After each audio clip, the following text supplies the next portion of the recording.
నమస్తే బోసుకుమరి. బోరుగడ్డ అనిల్ కుమార్ బోరుమన్నటువంటి పరిస్థితి. బోరుగడ్డ అనిల్ కుమార్ విషయంలో చాలా అంటే చాలా ఇంపార్టెంట్ అయినటువంటి ఒక చర్చ జరుగుతుంది. ఖచ్చితంగా చర్చించుకునే తీరాలి. అంటే ప్రజాస్వామ్యం అనేది ఎంత గొప్పదో బోరుగడ్డ అనిల్ కుమార్ విషయంలో అది ఖచ్చితంగా బయటకు వచ్చింది.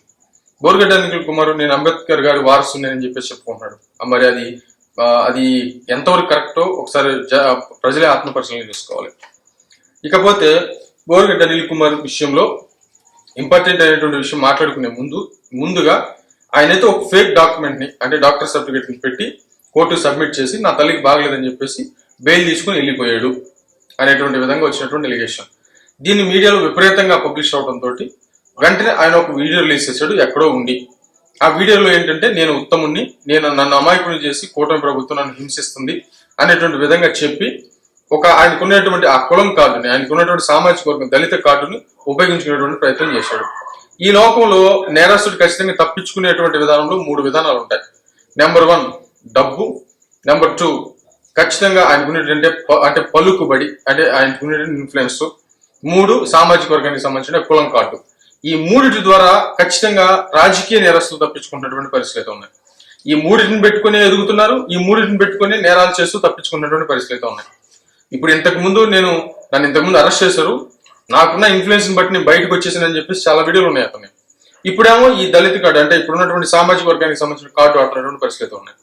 ఎవరికైనా ఏ సామాజిక వర్గమైనా ఎవరైనా కూడా అందరికీ తల్లులు ఉంటారు, అక్కలు చెల్లెళ్ళు, ఇంట్లో కూతుర్లు అందరూ ఉంటారు. వాళ్ళందరినీ కూడా ఇంత దారుణంగా మాట్లాడినటువంటి వ్యక్తిని సపోర్ట్ చేస్తారనేది మాత్రం నేను ఖచ్చితంగా అనుకోవట్లేదు. చెయ్యరు. ఎందుకంటే ఆయన స్థాయి మారిపోయాడు.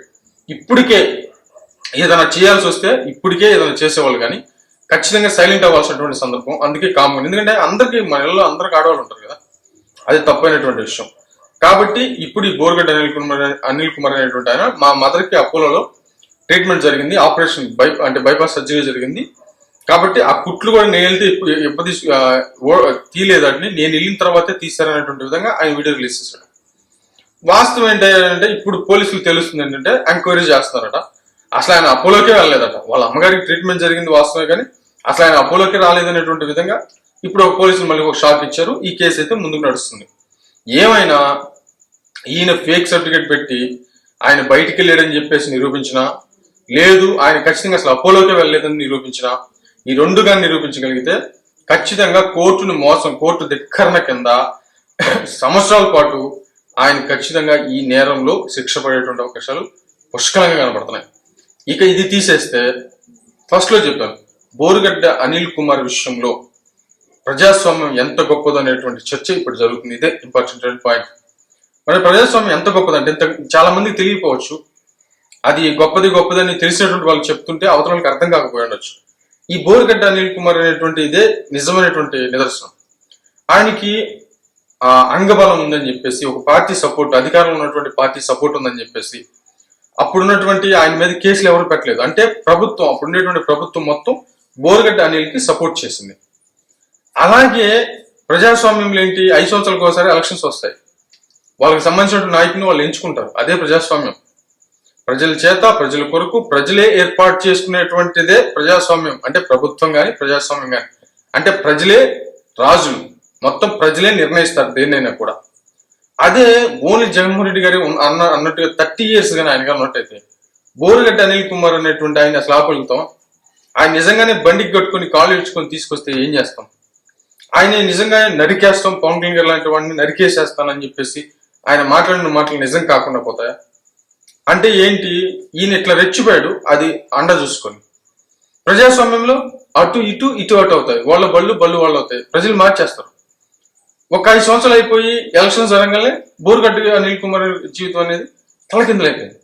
అంటే ప్రజల్ని బాగు చేయాలి అంటే ప్రజలు ఒక మంచి రాజకీయాలని, ప్రజాస్వామ్యాన్ని ఎప్పుడూ కాపాడుకుంటారు.